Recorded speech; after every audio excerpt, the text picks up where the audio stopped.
Hello my dear cinema lovers, మన విశ్వ reviews. గత ఎపిసోడ్లో సాగర సంగంలోని మొదట 3 సీన్ల గురించి వివరించుకున్నాం. అందులో నటీనటుల ప్రతిభ, దర్శకుడి యొక్క స్పెషాలిటీ, దర్శకత్వ విలువలు, సీన్ కంటిన్యూటీలు, వాటన్నిటి గురించి వివరంగా మాట్లాడుకున్నాం. ఇప్పుడు అదే సాగర సంగంలోని ఆ తర్వాత 3 సీన్ల గురించి తెలియజేసుకున్నాం. అంటే ఆ తర్వాత 3 సీన్లు ఏవి?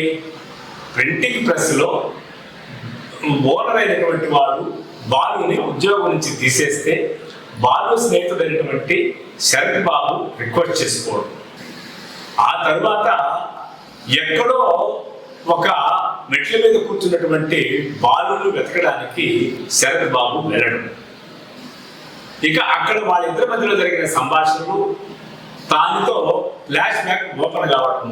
అంటే ఈ 3 దృశ్యాల్లో సాగర సంగంలో ఉన్నటువంటి సీన్ల యొక్క గొప్పతనం గురించి మనం మాట్లాడుకుంటాం. మొదటి సన్నివేశంలో శరత్ బాబు గారు ప్రింటింగ్ ప్రెస్ ఎడిటర్ని మా బాలుకి ఉద్యోగం తీయద్దు అన్నట్టు రకరకాలుగా రిక్వెస్ట్ చేసుకుంటాడు మైండ్లో. అక్కడ డైలాగ్ ఏమీ ఉండదు. ప్రింటింగ్ ప్రెస్ ఉన్నటువంటి మిషన్ స్పీడ్ పెంచి ఇతను చాలాసార్లు రిక్వెస్ట్ చేసుకున్నట్టుగా ఎక్స్పోజ్ చేస్తాడు దర్శకుడు.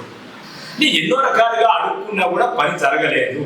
బాలు అనే వ్యక్తిని అక్కడి నుంచి ఉద్యోగంలో తీసేశాడని మనకు ఒక్క మాట కూడా లేకుండా కన్ఫర్మ్ చేసేస్తాడు దర్శకుడు.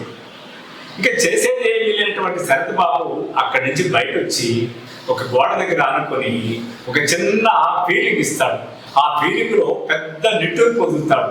అంటే బాలు అనే వ్యక్తికి నేను ఎన్ని ఉద్యోగాలు తీసిచ్చినా అతను నిలుపుకోవడం లేదు, ఇక నేను చేయగలిగింది కూడా ఏమీ లేదు, ఇది ఎలా చేయాలరా భగవంతుడా, నా స్నేహితుడికి నేను ఒక మార్గం చూపించలేనా అని ఇన్ని అర్థాల్ని అక్కడ కూడా వితౌట్ డైలాగ్, ఒక్క డైలాగ్ కూడా లేకుండా అలాగా ఒకటి అన్నట్టు నిట్టూర్పు వదులుతాడు.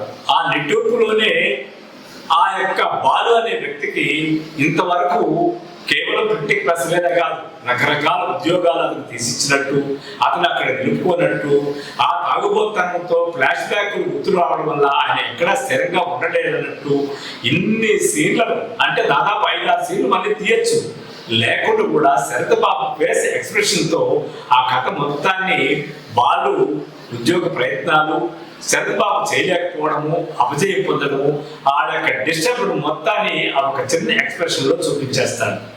ఇక తర్వాత సీన్ లో కమల్ హాసన్ అంటే బాలు పాత్ర ఎక్కడో ఒక మెట్ల మీద కూర్చొని ఆలోచిస్తూ ఉంటే రవీంద్ర భారతిలో శైలజ పాడినటువంటి పాట బ్యాక్గ్రౌండ్ సాంగ్ ని అక్కడ ఆయన ఎక్స్పోజ్ చేస్తాడు. ఆ ఎక్స్పోజ్ చేసినప్పుడు దీనిలో ఏమంటాడు, అష్ట దిక్కులే దుక్కులే అన్నట్టుగా పాట ఉంటుంది. అంటే బాలు పాడుతూ ఉండేటప్పుడు, అంటే బాలు బ్యాక్గ్రౌండ్ లో ఆ పాట పోయేటప్పుడు శరత్ బాబు గారు ఎక్కడున్నాడు నా బాలు అంటూ వెతుకుతాడు.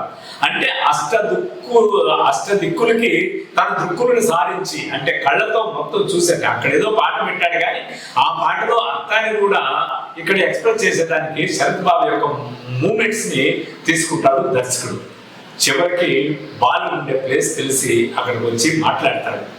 ఏమరా ఎక్కడ ఉన్నావు, ఏం చేసావు, ఇది చేసావా అని చెప్పేసి ఇంటికి రాపోదామని అంటే నేను రా అంటాడు బాలు.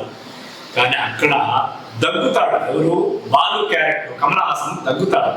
దగ్గినప్పుడు ఒక డైలాగ్ చెప్తాడు మన శరత్ బాబు, దగ్గర దగ్గి ఏదో ఒక నాటికి ఇదైపోదులే అంటాడు.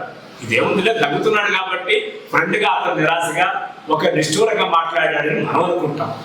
కానీ ఇంతకుముందు చెప్పాను కదా, చడామడ అనే పదాన్ని ఆ 3 సీన్లలో ఎలా వాడాడో కె విశ్వనాథ్ గారు అన్నట్టుగా ఇక్కడ దగ్గి ఒకనాటికి ఇదే పొదువురా అనే మాట క్లైమాక్స్ లో నిజంగానే కమల్ హాసన్ చనిపోవడంతో దానికి న్యాయం చేస్తాడు దర్శకుడు. అక్కడ మరి వాళ్ళ స్నేహ సంబంధాలు కూడా అవకాశం వచ్చింది కాబట్టి బాలుకు శరత్ బాబుకు ఎప్పటి నుంచి స్నేహాలు ఉన్నాయి, ఎప్పటి నుంచి వీళ్ళిద్దరూ అనుకూలంగా ఉన్నారు, ఒకరికొకరు అన్యోన్యతగా ఉండాలని చెప్పడం కోసం ఒక కవితా పంక్తిని, అంటే అది కూడా శరత్ బాబు ఒక కవిగా, ఈడు నృత్య డాన్సర్ అయితే శరత్ బాబు ఆల్రెడీ కవి అన్నట్టుగా ఎస్టాబ్లిష్ చేస్తూ మృతిలోన ముగిసిన చితిలోన రగిలిన అనే యొక్క పాదాన్ని కమల్ హాసన్ గారు బాలు పాత్ర పాడటము, ఆయన అక్కడి నుంచి తిరిగి చూసి ఇక ఏమీ చేయలేదు, మమతాలు బల్లము మమతాలు రాగము అంటూ స్నేహానికి మా యొక్క ఫ్రెండ్షిప్కి అద్భుతమైన నిర్వచనం ఇచ్చినటువంటి పాట అది రాసింది ఎవరో కాదురా నువ్వే అని చెప్పేసి, నీలాంటి గొప్పవాడు నాకు స్నేహితుడిగా దొరికినారా, నేను చితిలోకి వెళ్ళేదాకా నువ్వు నన్ను భరించాల్సిందే అనే కన్ఫర్మ్ చేస్తాను. అంటే వాళ్ళిద్దరి స్నేహము ఎంత అన్యోన్యతగా ఉంటుందని తెలియజేస్తూ ఆ అద్భుతమైనటువంటి కవితా పంక్తిలో ఎస్టాబ్లిష్ చేస్తాడు దర్శకుడు కె. విశ్వనాథ్. ఈ విధంగా సాగర సంఘం మొత్తం రాబోయే సీన్లలో కూడా ప్రతి ఒక్క షాట్లోను ప్రతి ఒక్క మూమెంట్లోను అటు దర్శకుడు ఇటు నటుడు అటు పిక్చరేషన్ చేసినప్పుడు కెమెరాలను రాసినటువంటి మాటల చేత జంధ్యాల వీళ్ళందరూ కూడా కథని న్యాయం చేస్తూ ఒక కావ్యలాగా తీసేది ముందుకు సాగుతారు. నెక్స్ట్ వారం మన ఈ 3 సీన్ల తర్వాత వచ్చే 3 సీన్ల గురించి తెలుసుకుందాం. సో ఫ్రెండ్స్, నా సాగర సంఘంలోని తర్వాత 3 సీన్ల గురించి నేను వివరించిన విధానం కానీ మీకు నచ్చినట్లయితే మా విశ్వ ఛానల్ని సబ్స్క్రైబ్ చేసుకోండి, లైక్ చేయండి, షేర్ చేయండి, మా ఛానల్కి సపోర్ట్ చేయండి.